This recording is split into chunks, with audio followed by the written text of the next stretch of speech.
বিসমিল্লাহির রহমানির রাহিম। আলহামদুলিল্লাহি রাব্বিল আলামিন ওয়াসসালাতু ওয়াসসালামু আলা সাইয়্যিদিল মুরসালিন আম্মা বাদ। আজকে আমরা সূরা ইউনুসের ১০ নম্বর রুকু পড়ছি।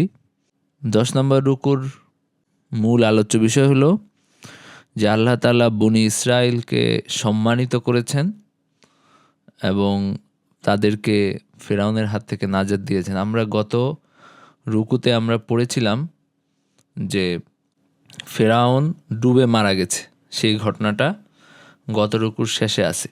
ফেরাউনকে আল্লাহ কিভাবে ডুবিয়ে মারছেন আল্লাহর আযাব হিসাবে, সেটা গত রুকুর শেষে আছে। তো এই রুকুতে আমরা পড়ছি আল্লাহ তাআলা বলেছেন যে তিনি ফেরাউনের হাত থেকে নাজাত দিয়ে তিনি বনী ইসরাইলকে সম্মান দিয়েছেন। এবং আরেকটা বিষয় এই রুকুতে আছে, সেটা হলো যে কাউকে ইসলাম গ্রহণে বাধ্য করা নিষিদ্ধ। কাউকে ইসলাম গ্রহণের জন্য চাপ দেওয়া এটা নিষিদ্ধ, এটা আল্লাহ তাআলার ইচ্ছার খেলাফ। আমরা পড়ছি সূরা ইউনুসের ৯৩ নম্বর আয়াত থেকে। আল্লাহ তাআলা বলেন, ওয়ালাকাদ বাওয়া'না বনি ইসরাঈল মুবাওয়া'a সিদকিন ওয়া রাযাকনাহুম মিনাত তাইয়্যিবাতি ফামাখতালাফু হাত্তা জাআহুমুল ইলম ইন্না রাব্বাকা ইয়াকযী বাইনাহুম ইয়াওমাল কিয়ামাতি ফীমা কানু ফীহি ইখতালিফুন। আল্লাহ তাআলা বলেন যে অবশ্যই আমি বনী ইসরাইলকে উত্তম বাসভূমিতে আবাস দিলাম এবং তাদেরকে উত্তম রিজিক দিলাম। অতঃপর তারা মতবিরোধ করে নাই যতক্ষণ না তাদের কাছে জ্ঞান এসেছে। নিশ্চয়ই তোমার রব কিয়ামতের দিন সে বিষয়ে ফয়সালা করবেন যা নিয়ে তারা মতবিরোধ করত। আল্লাহ তাআলা বলছেন, আল্লাহ তাআলা বনী ইসরাইলকে সম্মান দিয়েছেন। আমরা এখানে সফদ তাফাসিরে দেখি উনি কি বললেন, ওয়ালাকাদ বাওয়া'না বনি ইসরাঈল মুবাওয়া'a সিদকিন, অর্থাৎ আমি বনী ইসরাইলকে তাদের যে শত্রু তাকে ধ্বংস করে দেওয়ার পরে আমি বনী ইসরাইলকে উত্তম আবাস দিলাম। মানজিলান সালিহান মারদিয়ান, মানে একটা সুস্থ সুন্দর একটা আবাস, বসবাসের স্থান আমি তাদেরকে দিলাম। ওয়া রাযাকনাহুম মিনাত তাইয়্যিবাত, এবং আমি তাদেরকে রিজিক দিলাম উত্তম রিজিক। তাইয়্যিবা নাফিয়া, উপকারী পবিত্র রিজিক, সেটাকে বলা হয়েছে মিনাত তাইয়্যিবাত। ফামাখতালাফু হাত্তা জাআহুমুল ইলম, এরপরে তারা ইখতিলাফ করলো, তারা মতবিরোধ করলো কখন? হাত্তা জাআহুমুল ইলম, যখন তাদের কাছে জ্ঞান আসলো। এখন এই জ্ঞান আসার ব্যাখ্যা কি? অনেকে বলছেন যে এটার ব্যাখ্যা হলো যে যখন তাদের কাছে দ্বীন আসছে, মানে দ্বীনের যে কিতাব সেটা আসছে, তাওরাত আসছে, সেখানে আল্লাহর হুকুম ছিল,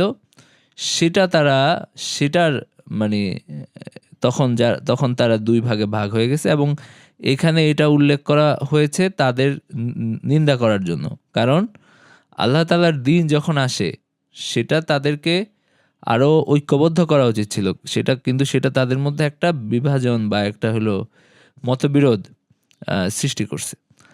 আবার অনেকে বলছেন যে এখানে উদ্দেশ্য হলো যে যখন কোরআন নাজিল হয়েছে, মানে কোরআন নাজিল হওয়ার আগ পর্যন্ত তারা এক ধর্মে ছিল, কিন্তু কোরআন নাজিল হওয়ার পরে তাদের দায়িত্ব ছিল ইসলাম গ্রহণ করা।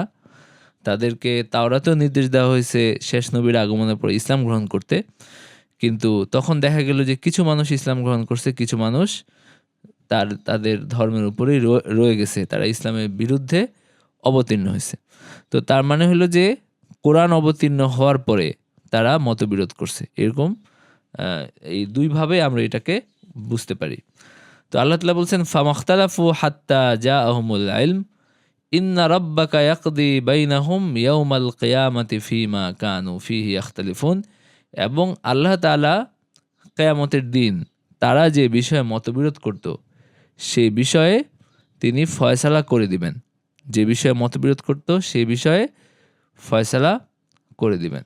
আমরা যে শিক্ষা নির্দেশনাও আমরা পড়ি নেই, শিক্ষা নির্দেশনা প্রথম আয়াত আমরা যে আয়াতটা পড়লাম, ওয়ালাকাদ বাওয়া'না বনি ইসরাঈল মুবাওয়া'a সিদকিন ওয়া রাযাকনাহুম মিনাত তাইয়্যিবাত ফামাখতালাফু হাত্তা জাআহুমুল ইলম ইন্না রাব্বাকা ইয়াকদি বাইনাহুম ইয়াওমাল কিয়ামাতি ফীমা কানু ফীহি ইখতালিফুন, 93 নম্বর আয়াত।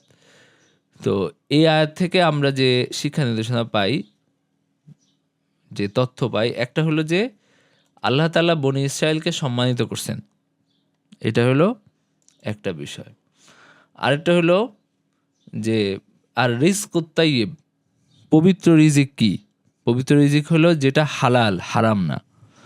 মানে আল্লাহ তাআলা যে এখানে বলছেন যে আমি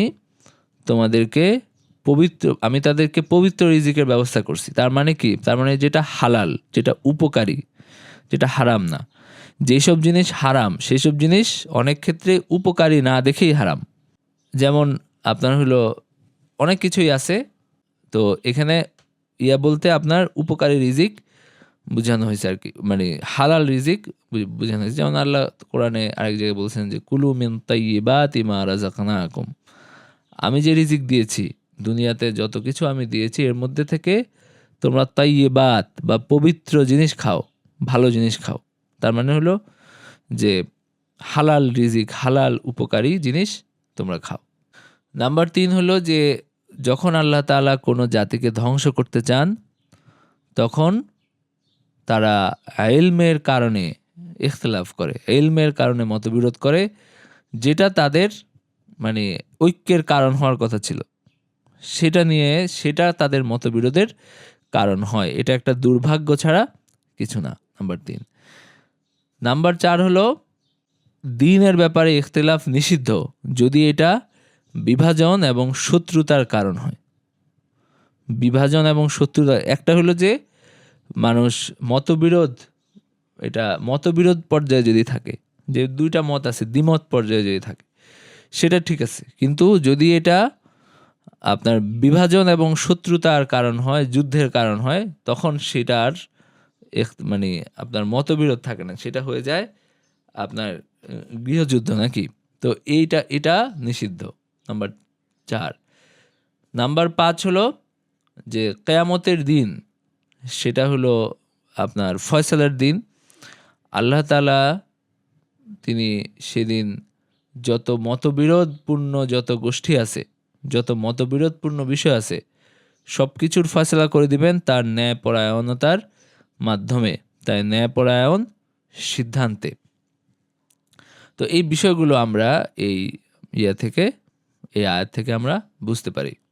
তো এটা আমরা পড়লাম আয়সারুত তাফাসির দিল জাজাইরির আয়সারুত তাফাসির থেকে, আর এর আগের অংশটা আমরা দেখেছি সাফাদুত তাফাসির থেকে। আজকে আমি একসাথ করতে পারি না, এই জন্য এখান থেকেই দেখছি আর কি।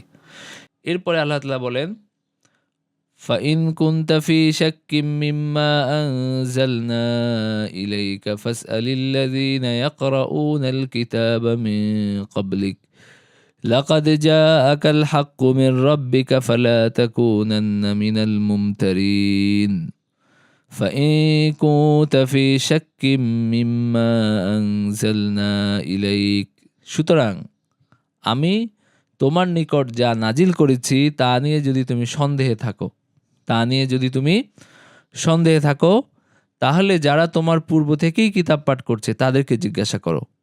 অবশ্যই তোমার নিকট তোমার রবের পক্ষ থেকে সত্য এসেছে, সুতরাং তুমি সন্দেহ পোষণকারীদের অন্তর্ভুক্ত হয়ো না। তার মানে আল্লাহ তাআলা তার নবীকে বলছেন ফাইন কুনতা ফি শাক্কিম মিম্মা আনজালনা ইলাইক। এটা হলো অনেকটা ফারদ এবং তাকদীর, মানে হলো কি, মানে ধরে নিলাম আর কি, আছে না যে আমি বলি যদি তুমি এরকম হও, মানে এটা এরকম না যে সে ওইটা, কিন্তু আমরা বুঝানোর জন্য এভাবে বলি। তো এখানে এভাবে বুঝানোর জন্যই বলা হয়েছে। এবং এখানে যে সেই সন্দেহ এটা নবীজির মধ্যে তো ছিল না, যে আল্লাহ তাআলার কথার ব্যাপারে কোনো সন্দেহ তো নবীজির মধ্যে ছিল না। তো সুতরাং তাকে উদ্দেশ্য করে বলা হলো, মূলত অন্যদেরকেও বলা হচ্ছে, যদিও সরাসরি নবীজিকে উদ্দেশ্য করে বলা হয়েছে, কিন্তু এটা অন্যদেরকে উদ্দেশ্য করা হচ্ছে বেশি। মানে কেউ যদি এটা নিয়ে সন্দেহ করে তাহলে তার সুযোগ আছে এটা যাচাই করে দেখার। ফাইন কুনতা ফি শাক্কিম মিম্মা আনজালনা ইলাইক, আমি যেটা তোমার উপর নাজিল করছি সেটা নিয়ে যদি তুমি সন্দেহের মধ্যে থাকো। ইবনে আব্বাস রাহিমাহুল্লাহ বলেন, ইবনে আব্বাস রাসূল সাল্লাল্লাহু আলাইহি ওয়াসাল্লামের সাহাবী রাদিয়াল্লাহু আনহু, তিনি বলেন যে নবীজি সাল্লাল্লাহু আলাইহি ওয়াসাল্লাম সন্দেহ করেন নাই এবং তিনি প্রশ্নও করেন নাই। তার মানে যদি তিনি সন্দেহ করতেন তাহলে না প্রশ্ন করতেন। মানে আল্লাহ তাআলা বলছেন যে ফাসআলিল্লাযিনা ইয়াকরাউনাল কিতাব, যারা কিতাব পড়ে, তার মানে ইহুদি অথবা খ্রিস্টান, তাদেরকে জিজ্ঞেস করো। কিন্তু ফাইন কুনতা ফি শাক্কিম ফাসআলিল্লাযিনা ইয়াকরাউনাল কিতাবা মিন ক্বাবলিক, মানে পূর্বের যে আহলে কিতাব তাদেরকে প্রশ্ন করো। কিন্তু তিনি কোনো সন্দেহ করেন নাই, তাই প্রশ্ন করার মানে কোনো প্রসঙ্গই আসে নাই। জামখশরী এখানে বলছেন যে এটা হলো অনেকটা তামসিল বা উদাহরণ দেওয়ার মতো, যে যদি উদাহরণত মানে ফাইন ওয়াকা শাক্কুন মাসালান, মানে উদাহরণত যদি কোনো সন্দেহ আসে তেলে, অথবা শয়তান যদি কোনো সন্দেহের উদ্রেক করে, তাহলে ফাস আলিল্লাযিনা ইয়াকরাউনাল কিতাব, তেলে এই যে আহলে কিতাবের যারা আলেম তাদেরকে তো মানে তাদেরকে জিজ্ঞাসা করো, কারণ তারা দেখবা যে একই কথা বলছে। তার মানে হলো যে আল্লাহ তাআলা তোমাদেরকে যা বলছেন এখানে কোনো রকম আপনার কোনো ভুল নাই, তাদের কাছ থেকেও তুমি একই রকম বর্ণনা পাবা। আচ্ছা, ফাইন কুনতা ফি শাক্কিন, আর অনেকে বলছেন যে নবীজির দিকে উদ্দেশ্য হইল, অর্থ হইল অন্যরা, নবীজিকে উদ্দেশ্য করা হইলেও এটার মুরাদ হলো বা এটা উদ্দেশ্য নেওয়া হচ্ছে অন্যদেরকে। ফাস আলিল্লাযিনা ইয়াকরাউনাল কিতাবা মিন ক্বাবলিক, অর্থাৎ আহলুল কিতাব যারা তাওরাত জানে, ইনজিল জানে, তাদেরকে জিজ্ঞাসা করো। ওয়ালাকাদ জাআকাল হাক্কু মির রাব্বিক, এবং তোমার কাছে হক আসছে আল্লাহর পক্ষ থেকে। মানে আল্লাহর নবীকে বলা হচ্ছে যে তোমার কাছে আল্লাহর পক্ষ থেকে হক বা সত্য আসছে, সুতরাং ফালা তাকুনান্না মিনাল মুমতারিন, তুমি যেন কোনো সন্দেহের মধ্যে যেন না থাকো। তো এই যেমন আমরা বলছি যে এই কথাগুলো নবীজিকে উদ্দেশ্য করে বলা হয়েছে, কিন্তু এর উদ্দেশ্য অন্যরা বেশি। নবীজি সাল্লাল্লাহু আলাইহি ওয়াসাল্লাম তো এখানে মানে মুখাতাব বা তাকে সম্বোধন করা হচ্ছে, কিন্তু এটা যারা পড়বে কোরআন তাদের সবাইকে বলা হচ্ছে যে তোমাদের যদি কোনো সন্দেহ থাকে তাহলে তোমরা মিলাও এবং তাদেরকে জিজ্ঞেস করো যে আসলে বিষয়গুলো এরকমই ঘটছিল কিনা। ফালা তাকুনান্না মিনাল মুমতারিন, সুতরাং তুমি যেন সন্দেহের মধ্যে না থাকো, কোনো সন্দেহবাদী যেন না হও। আল্লাহ তাআলা স্পষ্ট করে যেটা বলছেন কোরআনে যেটা আছে সেই ব্যাপারে আর সন্দেহের কোনো অবকাশ নাই। ওয়ালা তাকুনান্না মিনাল্লাযীনা কাযযাবু বিআয়াতিল্লাহি ফাতাকুনা মিনাল খাসিরিন, এবং তুমি তাদের অন্তর্ভুক্ত হও না যারা আল্লাহর আয়াতসমূহ অস্বীকার করেছে। তাদের অন্তর্ভুক্ত হও না যারা আল্লাহর আয়াতসমূহ অস্বীকার করেছে, তাহলে তুমি ক্ষতিগ্রস্তদের অন্তর্ভুক্ত হবে। ওয়ালা তাকুনান্না মিনাল্লাযীনা কাযযাবু বিআয়াতিল্লাহ, যারা আল্লাহর আয়াত অস্বীকার করেছে, ফাতাকুনা মিনাল খাসিরিন, তাহলে তুমি তাদের অন্তর্ভুক্ত হবা যা তাদের দুনিয়াও ধ্বংস হয়েছে, আখিরাতও ধ্বংস হয়েছে। তো এখানে কুরতুবী বলছেন যে খেতাব এটা নবীজিকে করা হয়েছে এই দুইটা আয়াতেই, কিন্তু এর উদ্দেশ্য হলো অন্যরা যারা কোরআন পড়বে, যে অবিশ্বাসীরা যারা আছে বা যারা সংশয়বাদী, যাদের মধ্যে নানান সন্দেহ আছে, তাদেরকে উদ্দেশ্য করা হয়েছে যে এখানে সন্দেহের কোনো অবকাশ নাই। আল্লাহ তাআলা বলেন ইন্নাল্লাযীনা হাক্কাত আলাইহিম কালিমাতু রাব্বিকা লা ইউমিনুন, ইন্নাল্লাযীনা হাক্কাত আলাইহিম, নিশ্চয়ই তাদের উপর তোমার রবের বাণী সত্য হয়েছে যে তারা ঈমান আনবে না। তাদের উপর মানে মুশরিকদের উপর, যারা কুফরের উপর অটল ছিল, তাদের তোমার রবের বাণী সত্য হয়েছে যে তারা ঈমান আনবে না। মানে আল্লাহর কথা ফলে গেছে, মানে আল্লাহর সিদ্ধান্ত ফলে গেছে। তো এটা কেন বলা হচ্ছে? যাদের ব্যাপারে বলা হচ্ছে যাদের পাপের কারণে, পাপাচারের কারণে, জুলুমের কারণে তাদের ঈমান তাদের জন্য মানে তাদের অন্তরে মোহর পড়ে গেছে, ঈমানের সুযোগ থেকে তারা বঞ্চিত হয়ে গেছে।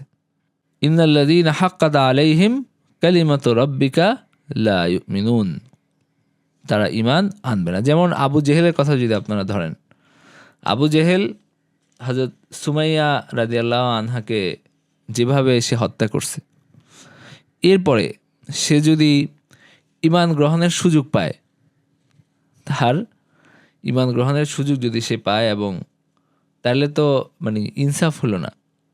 এরকম আরও অনেক ব্যাপার আছে আরও, মানে আর বিশেষ করে এদের বিরোধিতাটা ছিল, এরা বুঝে শুনে বিরোধিতা করছে। মানে নিজেদের নেতৃত্ব, নিজেদের কর্তৃত্ব, নিজেদের প্রভাব, এগুলো অক্ষুণ্ণ রাখার জন্য যারা বিরোধিতা করছে তাদের আর পরে ঈমান আনার তৌফিক হয় নাই। কারণ যে জেগে জেগে ঘুমায় তাকে আর জাগানো যায় না। কিন্তু যারা হলো না বুঝে বিরোধিতা করছে, আর মানে এই নবুয়তকে মিথ্যা মনে করেই বিরোধিতা করছে, তাদের পরবর্তীতে ঈমান গ্রহণের তৌফিক হয়েছে। তো এরপরে আল্লাহ তাআলা বলেন, ওয়ালাউ জাআতহুম কুল্লু আয়াতিন হাত্তা ইয়ারাউল আযাবাল আলীম, যদি তাদের কাছে সব নিদর্শন এসে উপস্থিত হয় যতক্ষণ না তারা যন্ত্রণাদায়ক আযাব প্রত্যক্ষ করে। মানে তারা ঈমান আনবে না যদি তাদের কাছে সব নিদর্শন এসে উপস্থিত হয়, তাহলে তারা ঈমান আনবে না। কখন ঈমান আনবে? যখন যন্ত্রণাদায়ক শাস্তি তারা প্রত্যক্ষ করবে। তার মানে ফেরাউনের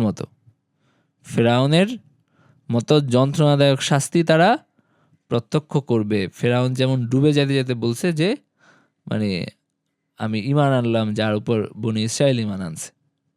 তো ফেরাউন যেমন সব কিছু দেখছে, সব আয়াত নিদর্শন সে দেখছে। কোরআন আল্লাহ বলছে না, তাকে 9টা নিদর্শন দেওয়া হয়েছে যেগুলো গুরুত্বপূর্ণ। এরকম 9টা নিদর্শন আল্লাহ তাকে দিছেন, মানে ফেরাউনের কাছে পাঠাইছেন, তার সামনে উপস্থাপন করছেন। কিন্তু সে তার ঈমান আনার তৌফিক হয় নাই। এরপরে 9ম নিদর্শন যেটা ডুবে মরাটা, তখন গিয়ে সে ঈমান আনছে। তো এটা হলো ফেরাউনের অবস্থা। তো এই আমাদের অন্য কাফেরদের অবস্থাও তাই। বারবার তারা হলো নিদর্শন দেখে দেখে আবার সত্য থেকে মুখ ফিরিয়ে নেয়। ওয়ালাউ জাআতহুম কুল্লু আয়াতিন, যদি আপনি সব মুজিজা, সব প্রমাণ তাদের কাছে সামনে উপস্থাপন করেন, তাহলে তারা ঈমান আনবে না হাত্তা ইয়ারাউল আযাবাল আলীম, যতক্ষণ না যন্ত্রণাদায়ক শাস্তি দেখে। যেমন ফেরাউন একদম শেষ মুহূর্তে ঈমান আনছে, কিন্তু আমাদের উম্মতের ফেরাউন সে এতই দৃঢ় ছিল তার কুফরের উপরে, যখন বদরের যুদ্ধে যখন সে আহত হয়ে একদম মরণাপন্ন, তখন আব্দুল্লাহ ইবনে মাসউদ রাদিয়াল্লাহু আনহু, বর্ণিত আছে এটা, শক্তিশালী সূত্র কিনা আমি এই মুহূর্তে শিওর না, তাকে যখন তার গর্দান কেটে আনতে গেছেন, মানে উনি আহত হয়ে পড়েছিলেন আর কি, তখন উনি তাকে বলছেন যে আমার মাথাটা একটু বড় করে কাটবা, যেন বোঝা যায় যে সর্দারের মাথা। আর এটা বর্ণিত আছে। তো সে হলো মানে তাদের আরবদের বিশেষ করে এই বিষয়টা ছিল অনেকটা আমাদের ঢাকাইয়া মানুষদের মতো, মানে তাদের সম্মানের অনেক বেশি গুরুত্ব আর কি। মানে সে হলো ব্যাপক মানে বেড়াগিরি দেখাইতে পারছে, এটা তার কাছে অনেক বড় বিষয়। এরপরে আল্লাহ তাআলা বলেন, মানে যখন তারা ঈমান আনবে তখন আর ঈমানের কোনো উপকার হবে না, এটাই আল্লাহ তাআলা এখানে বললেন আর কি। তো এইখানে আমরা আগে এই শিক্ষা নির্দেশনাটা দেখে নেই। এই শিক্ষা নির্দেশনার মধ্যে প্রথম নাম্বারে হলো যে নবীজির নবুয়ত, নবীজির যে রিসালাত, এইটা এখান থেকে বোঝা যায় এই আয়াতগুলো থেকে। নাম্বার 2 হলো যে যে জানে না তার উচিত যারা জানে, যাদের কাছে জ্ঞান আছে তাদের কাছে জিজ্ঞাসা করা। মানে না জানলে, কোনো কিছু না জানলে সেখানে না জেনে থাকাটা কোনো সমাধান না, যে আমি জানি না আমি করলাম না, এটা না, বরং যারা জানে তাদের কাছে জিজ্ঞেস করা উচিত যেন করা যায়। নাম্বার 2। নাম্বার 3 হলো যে যারা আল্লাহর আয়াতকে মিথ্যা সাব্যস্ত করে, এই মিথ্যা সাব্যস্ত করাটা কুফর, এবং যারা করে তারা ক্ষতিগ্রস্তদের অন্তর্ভুক্ত। তারা মানে আপনার দুর্ভাগা আর কি, ক্ষতিগ্রস্ত, এবং দুনিয়া আখিরাত দুই জায়গায় তারা ক্ষতিগ্রস্ত। তো নাম্বার 4 হলো যে শক এবং ইফতেরা, মানে উসুলে দ্বীনের ব্যাপারে, দ্বীনের যে উসুল এটার ব্যাপারে কেউ যদি সন্দেহ করে, কেউ যদি এটাকে মিথ্যা মনে করে, এটা তাহলে এটা কুফর। দ্বীনের উসুল এবং ফুরুয়ের ব্যাপারে, মানে যেগুলো মৌলিক বিষয়, যেগুলো অকাট্য বিষয়, এই ব্যাপারে কেউ যদি সন্দেহ করে এটা কুফুরের অন্তর্ভুক্ত। এখানে এটা কোনো এরকম না যে ঠিক আছে আমি অল্প কিছু মানি, এটা নিয়ে আমার সন্দেহ যে এটা সঠিক কিনা।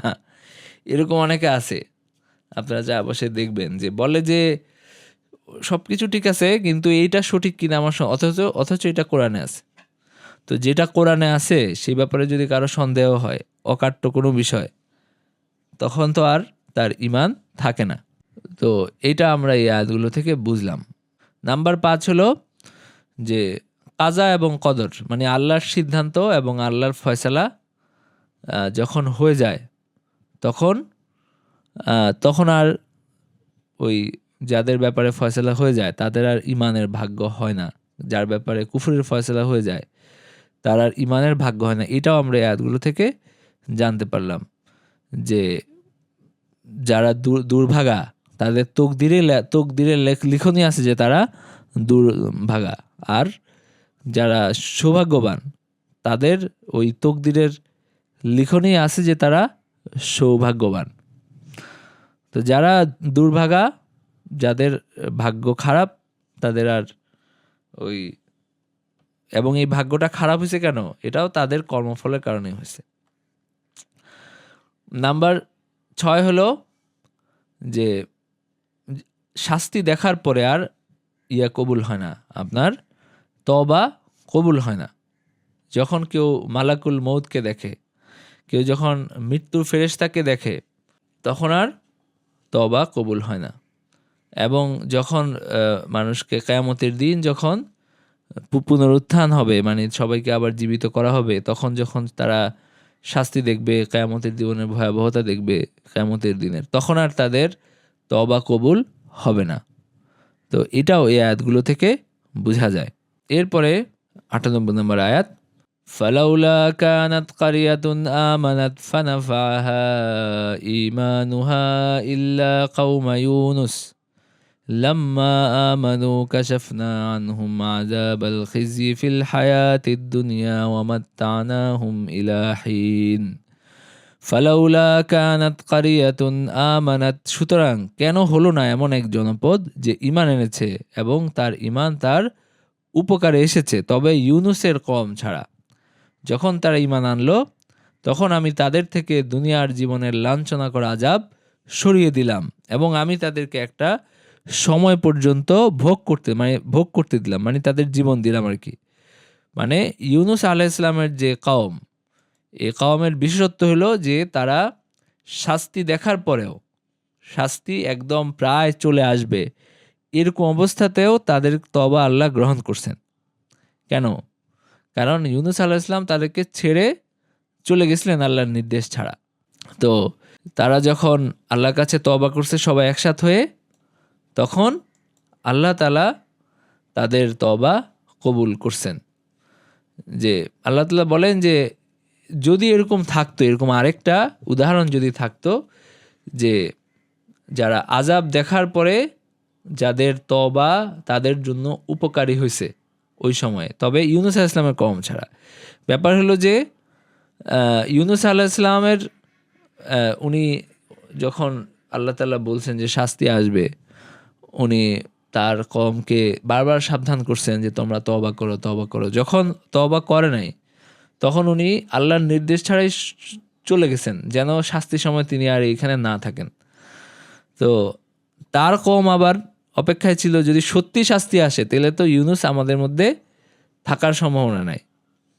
তো তারা অপেক্ষায়, যখন দেখছে তারা ইউনুস নাই, তখন তারা বুঝতে পারছে যে আমাদের উপরে তো শাস্তি আসবে। মানে ইউনুস আলাইহিস সালাম ছেড়ে যাওয়ার পরে তাদের বোধোদয় হয়েছে। তো তারা আবার ইউনুসকে আবার মানে খোঁজার জন্য বা পাওয়ার জন্য চেষ্টা করছে, তারা পারে নাই। শেষ পর্যন্ত তারা একটা মাঠে সবাই জমায়েত হয়েছে, জমায়েত হয়ে আল্লাহর কাছে একদম রোনাজারি করে দোয়া করছে যে আমাদেরকে আপনি ক্ষমা করে দেন। তো যখন এই মানে তখন আল্লাহ তাআলা তাদেরকে ক্ষমা করে দিয়েছেন। একটা বড় কারণ হলো যে যেহেতু নবী তাদের যে নবী ইউনূস আলাইহিস সালাম তিনি তাদেরকে ছেড়ে গেছেন আল্লাহ তাআলার নির্দেশনা ছাড়াই। তো এরপরে তো ইউনূস আলাইহিস সালামের সাথে কি হয়েছে এটা আপনারা মোটামুটি জানেন যে রাস্তায় উনি যখন একটা নৌকায় উঠলেন তো সেখানে ওই নৌকা ডুবে যায় অবস্থা, এবং তখন বলা হলো যে একজনকে নামতে হবে। তো এরপরে একটা লটারি করা হলো যে কে নামবে।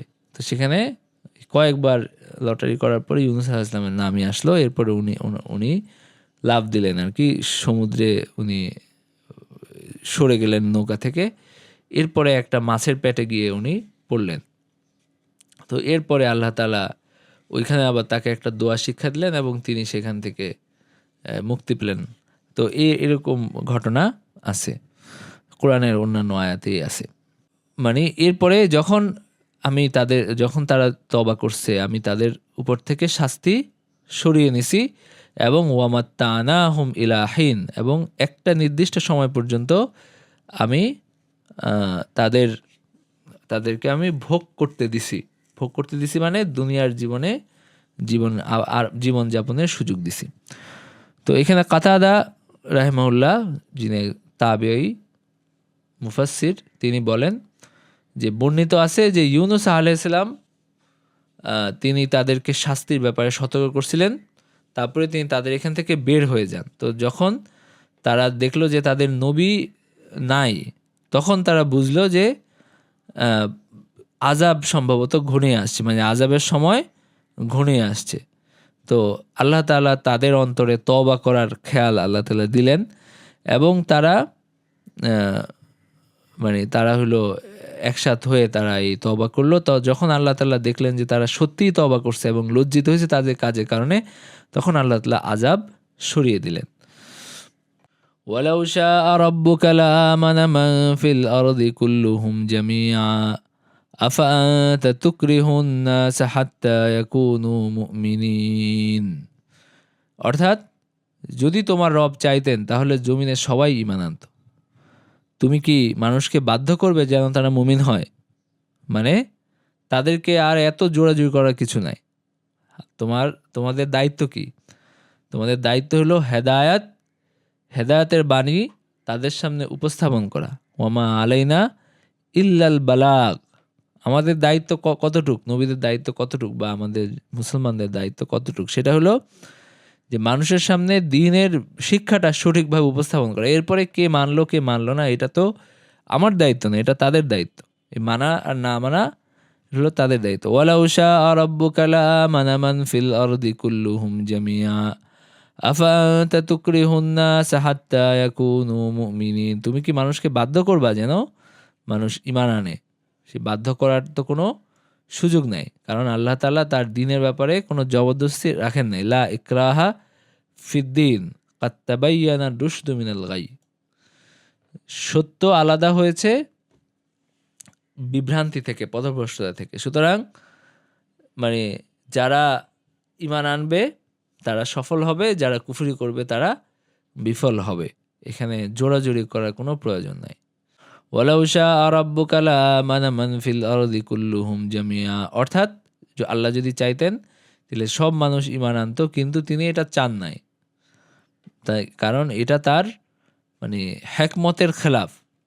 বরং তিনি সবাইকে সুযোগ দিছেন, তিনি সবাইকে ইখতিয়ার দিছেন যেন তারা নিজেদের পছন্দে বেছে নিতে পারে। এখন আপনি যদি নিজেদের পছন্দে বেছে নেওয়ার সুযোগ না দেন তাহলে আল্লাহ তাআলার যে হিকমত সেটারই তো আর কোনো অর্থ নাই, তাই না? তো আপনি মানুষকে, আল্লাহ চাইছেন যে মানুষ নিজের ইচ্ছায় নিজের ভালোবাসায় তারা আল্লাহকে মানবে, তারা ঈমান আনবে এবং সৎ কাজ করবে, সেটার উপর আল্লাহ তাআলা তাদেরকে প্রতিদান দেবেন। এখন আপনি যদি জোর করে না সবাইকে আপনার জোর করে ইবাদত বন্দেগী করান, জোর করে ঈমান আনান, তাইলে তো আর এটার কোনো ফায়দা হইল না। তাইলে আর ইখতিয়ার রইল কোথায়, স্বাধীনতা রইল কোথায়? আর এটা পরীক্ষার বিষয় আর কেমনে রইল, তাই না? তো এটাই হলো আল্লাহ তাআলা এখানে বলছেন আর কি। আল্লাহ তাআলা এখানে নবীজিকে বলছেন যে আফানতা তুকরিহুন নাসা হাত্তা ইয়াকুনু মুমিনিন। আপনি কি মানুষকে জোর করে ঈমান আনাতে চান কিনা? তো এখানে নবীজিকে সান্ত্বনা দেওয়া হচ্ছে, কারণ উনি খুব বেচাইন ছিলেন যারা ঈমান আনতো না। তিনি খুব করতেন যে এখন কেন মানুষ ঈমান আনে না। আমি আগেও বলছিলাম যে 13 বছর চেষ্টা করার পরে ঈমান আনছে খুব অল্প কিছু মানুষ। মক্কায় যদি আপনি দেখেন খুব অল্প কিছু মানুষ ঈমান আনছে, কয়েকশো মানুষ ঈমান আনছে, যেখানে 13 বছর চেষ্টা করার পরে। তখন এখানে ওনাদের একটু একটু হতাশা তাদের মধ্যে আসতো আর কি। আর এই সূরা ইউনূস হলো মক্কার শেষ দিকে অবতীর্ণ হওয়া সূরা। এরপরে দেখেন, এরপরে আপনার 10 বছর নবীজির জীবনের 10 বছরের প্রথম 6 বছরে কিছু মানুষ ঈমান আনছে, মদিনার মানুষ, আরও কিছু মানুষ। এরপরে পরের 2 বছরে প্রায় আরব ইসলাম গ্রহণ করছে। যখন মক্কা বিজয়ের পরে ওয়ারাআইতান নাসা ইয়াদখুলুনা ফি দীনিল্লাহি আফওয়াজা, তখন দলে দলে মানুষ ঈমান আনছে। তো এটা নবীজিকে সান্ত্বনা দেওয়া হচ্ছে আর কি আয়াতে। এবং এটা নবীজিকে এটাও বলা হয়েছে যে এর আগের আয়াতে গেছে যে যাদের ব্যাপারে আল্লাহর ফয়সালা আছে তারাই ঈমান আনবে। সুতরাং তোমার এত আফসোস করার, এত করার কিছু নাই, তুমি তাদের উপরে ছেড়ে দাও, এটা তাদের কাছে তুমি তো আল্লাহর বাণী পৌঁছে দাও, এটাই তোমার দায়িত্ব। এরপরে আল্লাহ তাআলা বলেন, ওয়ামা কানা লিনাফসিন আন তুমিনা ইল্লা বিইজনিল্লাহ ওয়া জাআলুর রিজসা আলাল্লাযিনা লা ইয়াকিলুন। কারো পক্ষে সম্ভব নয় যে আল্লাহর অনুমতি ছাড়া ঈমান আনবে, আর যারা বুঝে না তিনি আযাব চাপিয়ে দেবেন তাদের উপর। আল্লাহর অনুমতি ছাড়া, আল্লাহর সিদ্ধান্ত ছাড়া কারো পক্ষে ঈমান আনা সম্ভব না, আল্লাহর তৌফিক ছাড়া। ওয়া জাআলুর রিজসা আলাল্লাযিনা লা ইয়াকিলুন, এবং তিনি শাস্তি দিবেন যারা আপনার আল্লাহর আয়াত থেকে শিক্ষা গ্রহণ করে না, যারা তাদের আকল ব্যবহার করে না, তাদের উপর যারা ঈমান আনে না। তার মানে কি? তার মানে তারা তাদের আকল ব্যবহার করে না, তিনি তাদেরকে তিনি শাস্তি দিবেন, তাদের উপর আল্লাহর শাস্তি আসবে। এরপরে এই আয়াতগুলো থেকে যে শিক্ষা নির্দেশনা আমরা পাই, একটা হলো যে আল্লাহ তাআলার রহমত, তার রহমতের প্রকাশ তার বান্দাদের উপরে, যে তিনি তাদেরকে ঈমানের দিকে ডাকেন এবং তাদেরকে সেজন্য উৎসাহিত করেন। তিনি তাদেরকে ঈমানের দিকে ডাকেন, তার রহমতের দিকে মূলত তিনি তাদেরকে ডাকেন। নাম্বার 2 হলো যে আযাব দেখার পরে তওবা আর কবুল হয় না। আর নাম্বার 3 হলো আল্লাহ তাআলা যে জাগতিক বিষয়ে যে সিদ্ধান্তগুলো নেন, সেই বিষয়গুলো আপনার এখানে আর কোনো সুযোগ নাই, কি যেন বলে, বেছে নেওয়ার সুযোগ থাকে না। আল্লাহ তাআলা যে ফয়সালা করেন, ধরেন আজকে ঝড় হবে, বৃষ্টি হবে, ভূমিকম্প হবে, সব কিছু ধ্বংস হয়ে যাবে, এই ব্যাপারে কোনো আপনার কোনো এটা কোনো পরিবর্তনের কোনো সুযোগ থাকে না। কিন্তু আল্লাহ তাআলার যে শরঈ বিধিবিধান, যেটা মানুষ নিজের ইচ্ছায় বাছাই করে নেয়, তো সেই ব্যাপারে মানুষকে স্বাধীনতা দেওয়া হয়েছে। তো স্বাধীনতা দেওয়া হয়েছে দেখেই মানুষ বাছাই করতে পারে। যেমন আপনার যত কুল কায়নাত, অন্য মানুষ এবং জিন ছাড়া অন্য যত কিছু আছে, এদেরকে কোনো অপরাধের সুযোগই এদের অপরাধের শক্তিই দেওয়া হয়নি, এদেরকে কোনো বেছে নেওয়ার সুযোগই দেওয়া হয়নি।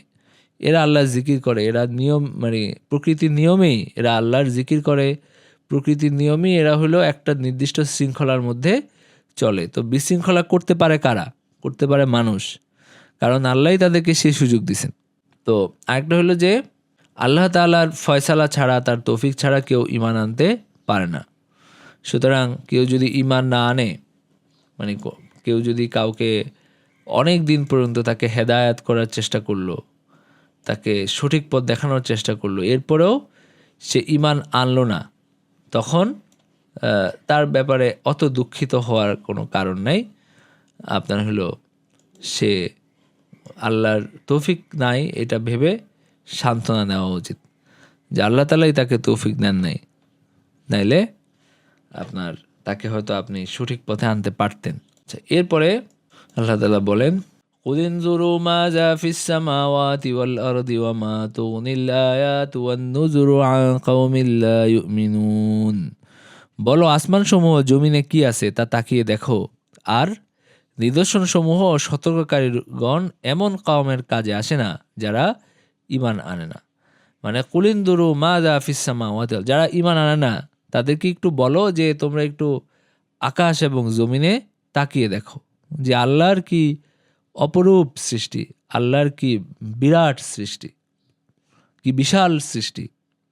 তো তোমরা একটু তাকিয়ে দেখো যে মানে তোমাদের কোনো মানে কি যেন বলে চিন্তার পরিবর্তন হয় কি না, যে এই যে গোটা বিশ্বজগৎ এটা কোনো স্রষ্টা ছাড়া তো আসে নাই, এবং এই স্রষ্টা আমাদের কাছে কি চান।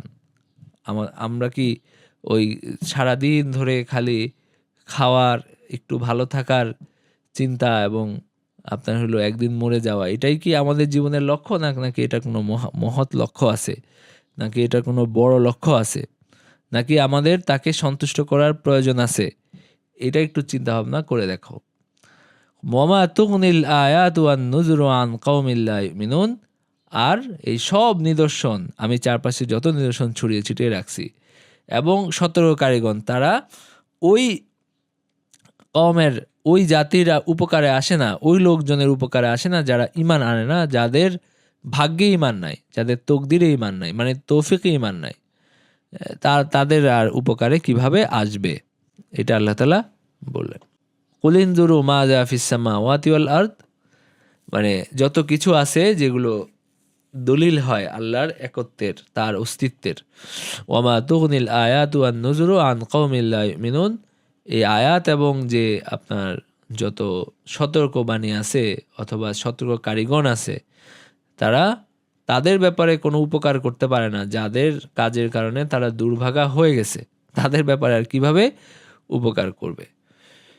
এরপর আল্লাহ তাআলা বলেন, ফাহাল ইয়ানতাযিরুনা ইল্লা মিসলা আইয়ামিল্লাযীনা খালাউ মিন ক্বাবলিহিম, ফাহাল ইয়ানতাযিরুনা ইল্লা মিসলা আইয়ামিল্লাযীনা খালাউ মিন ক্বাবলিহিম কুল ফান্তাযিরু ইন্নী মাআকুম মিনাল মুনতাযিরিন, তবে কি তারা কেবল তাদের পূর্বে বিগত লোকদের অনুরূপ দিনগুলোরই অপেক্ষা করছে? তবে তোমরা অপেক্ষা করো, আমিও তোমাদের সাথে অপেক্ষমান। তারা কি শুধু ওই যাদের উপরে শাস্তি আসছে তাদের মতো পরিণতির অপেক্ষা করছে কিনা? যদি তারা সেটারই অপেক্ষা করে তাহলে বলো তোমরা অপেক্ষা করতে থাকো, আমিও তোমাদের সাথে অপেক্ষা করছি যে তোমাদের কি পরিণতি হয়। মানে এখানে মুশরিকদের কথা বলা হচ্ছে, মক্কার মুশরিকদের কথা, যে আগে যেভাবে শাস্তি আসছে সেভাবে কি তারা সেরকম কোনো শাস্তির অপেক্ষা করছে কিনা। বলো যে তোমরা অপেক্ষা করতে থাকো, আমিও তোমাদের সাথে অপেক্ষা করছি। এরপরে যখন সেই শাস্তি আসবে তখন সুম্মা নুনাজ্জি রুসুলানা ওয়াল্লাযীনা আমানু কাযালিক হাক্কান আলাইনা নুনজিল মুমিনিন, তারপর আমি নাজাত দেই আমার রাসূলদেরকে এবং তাদেরকেও যারা ঈমান এনেছে, এটা আমার দায়িত্ব যে আমি মুমিনদেরকে নাজাত দেই। যখন শাস্তি আসবে তখন এরকম না যে রাসূল এবং মুমিন সহ সবাইকে ধ্বংস করে দেওয়া হবে, বরং রাসূলদেরকে এখান থেকে রক্ষা করা হবে, মুমিনদেরকে রক্ষা করা হবে, কারণ এটা আল্লাহ বলছেন যে হাক্কানা আলাইনা, আমার কর্তব্য যে আমি তাদেরকে মুক্তি দিব। কারণ আযাব কাদের জন্য আসছে? আযাব তো কাফেরদের জন্য আসছে। তো যখন আযাব আসে তখন আমি রাসূলদেরকে আমি মুক্তি দেই, মুমিনদেরকে আমি মুক্তি দেই। হাক্কান আলাইনা নুনজিল মুমিনিন, আর এটা আমার উপরে হক, কোনো সন্দেহ ছাড়াই যে আমি তাদেরকে মুক্তি দিব। তো এখানে রাবি ইবনে আনাস উনি বলছেন যে এখানে আল্লাহ যখন আযাবের ভয় দেখাইলেন, আযাবের জন্য সতর্ক করলেন, তখন আল্লাহ তাআলা এটাও সাথে বলে দিচ্ছেন যে যদি এরকম কিছু হয় তাহলে আল্লাহ তাআলা তার রাসূল এবং মুমিনদেরকে সেখান থেকে মুক্তি দিবেন যদি এরকম কোনো শাস্তি আসে। এরপরে শিক্ষা এবং নির্দেশনাগুলো দেখি। নাম্বার 1 হলো যে মাওয়াইজা বা ওয়াজ তাদের কাজে আসে না যাদের ব্যাপারে মানে লেখা হয়ে গেছে যে তারা জাহান্নামের অধিবাসী হবে, জাহান্নামবাসী হবে। যারা ঈমান আনে না, যারা নিজেদের জুলুম করতে থাকে, তো তারা কিসের অপেক্ষা করে আসলে?